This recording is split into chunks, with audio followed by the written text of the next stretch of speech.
welcome to this edition of the Penn State Icers Hockey Report. I'm Steve Penstone. And I'm Rodney Martin. We'd like to welcome once again our Icers head coach Scott Balboni and assistant coach Josh Hand. Gentlemen, thank you for being here again today. Thank you. Great. Well, in today's show, we're going to go over the Icers schedule, including the split with Liberty, the blowout wins over Westchester, and unfortunately, the disappointing weekend at Rhode Island.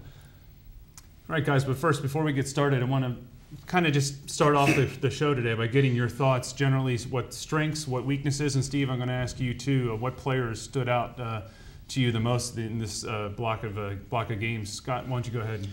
Well, I think overall, obviously, we had a couple of tough losses, but we had a couple of close, tough wins along the way, and I think we showed some character in being able to battle. And then I thought versus Westchester, for the first time, we went down there, played very well in that building, which we've struggled with, but probably played one of our best games of the year. Really thought we came together as a team and tried kind of turn that corner. Unfortunately, we struggled a little bit the following weekend, but even with the two losses, we still battled hard, came back in a tough second game, and had a 2-1 game, didn't score on a bunch of breakaways, but showed that the guys were willing to battle and continue to play hard. And hopefully we'll start getting some bounces and change those scores around. Mm-hmm. Yeah, I think it was an interesting couple of weekends. Obviously you'd hope to beat that Liberty team there. But we came back with two solid performances against Westchester. I think one of the big problems we've had is, as evident in the Rhode Island series, is we just we couldn't put the puck in the net. At times we dominated the game, but there were stretches where we had lapses and defensively, and they were able to capitalize. But I think one of the big things we got to work on is just putting the puck in the net. Mm-hmm. Steve, you wanted any standout players you had during these? Yeah, there's games? three that come to mind right off the bat. First of all, Dominic Marone. Last year, Dominic, I thought, was focusing on his offensive skills, which are outstanding. This year, he's turned more into a playmaker. He's developed a lot of good playmaking skills along with that offensive thrust that he has, and that makes him just an all-around great hockey player. The other guy that's really impressed me, really from the start of the season, has been Michael Longo. Mm-hmm. You talk about a good defensive player. He has brought it almost every game, and I've seen Scott and Josh move him from the fourth line up to the second line. And that speaks a lot about how he is played. And then Matthew Madrazo, the freshman goaltender, he plays with a lot of moxie. Reminds me a lot of Chris Matteo in the way he plays, in the net, and he's got that swagger that a goaltender needs. A lot of other good performances as well. Rich O'Brien has picked his spot and laid some thundering body checks on people, including breaking the glass at the arena. Those three especially, and then Rich as well, really stand out for me so far in this first half of the season. And the other thing about Madrazo, good or bad, not only does he play like Matteo, but he kind of looks like him too. Yeah, a little bit too. So, nice. All right, good thoughts, guys.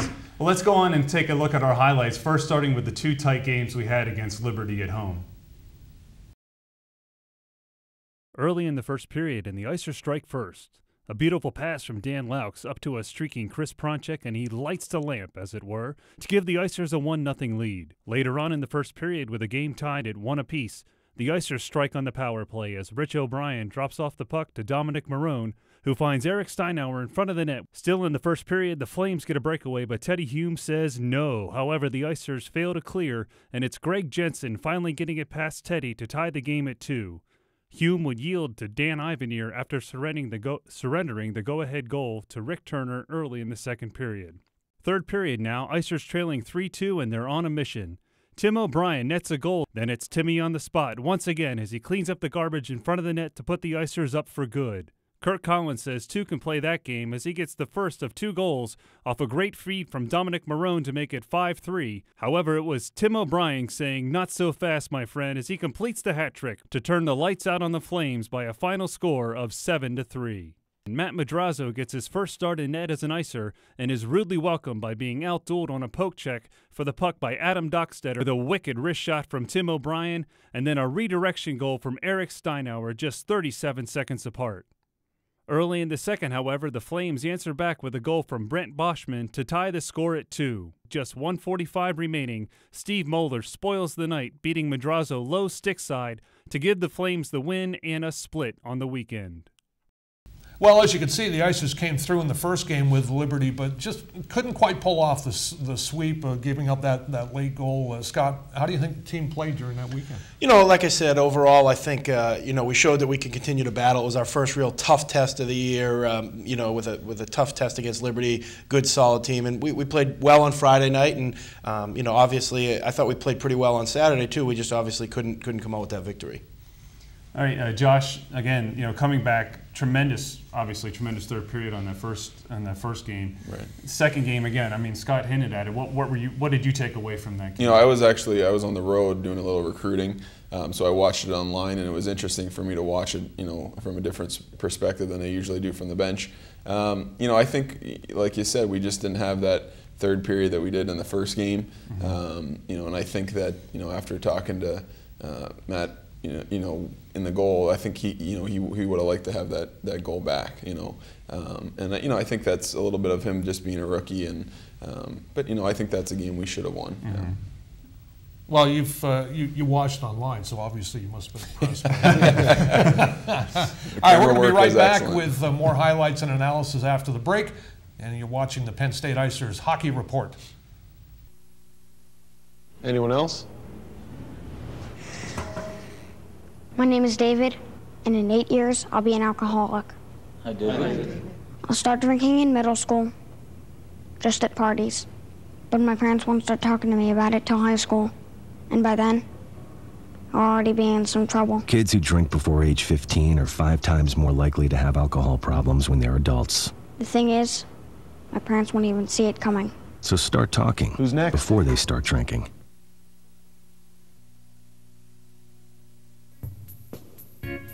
Mom and Dad, we need you to be involved in our school, because when you are, we get better grades. And have a higher rate of graduation. It could be as simple as stopping you to read haiku. Hey, we're not demanding like your boss, but we need you to be involved in our school. And maybe even get us a pony. Hear what your kids are saying. Get more involved. Join your local PTA. Glucose plus oxygen equals carbon dioxide plus water. Hey dear, what's up? And energy. Superior vena cava, pulmonary artery, coronary artery. I'd like to pass them back to you now. For chem Very tissue pleased with types your and work. endoplasmic reticulum with ribosomes. 3 o'clock already. And without. Copy of the skeletal anatomy syllabus. For chem cycle Wednesday. Chem 2. Velocity access skeletal anatomy Thursday. The lobes of the cortex. She's got the drive, Cranial volume. the energy, Ventral, parietal, the heart, and occipital. and the talent. Cortical motor output. Vena cava. Pre-med. But she wouldn't be here Evolutionary development. without your help. Please support the United Negro College Fund, because a mind is a terrible thing to waste. Syllabus for Chem 2. Welcome back to the Penn State Icers Hockey Report. As always, I'm Rodney Martin alongside Steve Penstone with Icers head coach Scott Balboni and assistant coach Josh Hand. Well, guys, we just went through the Liberty weekend. Let's jump ahead now to some highlights of the great weekend the team had against Westchester.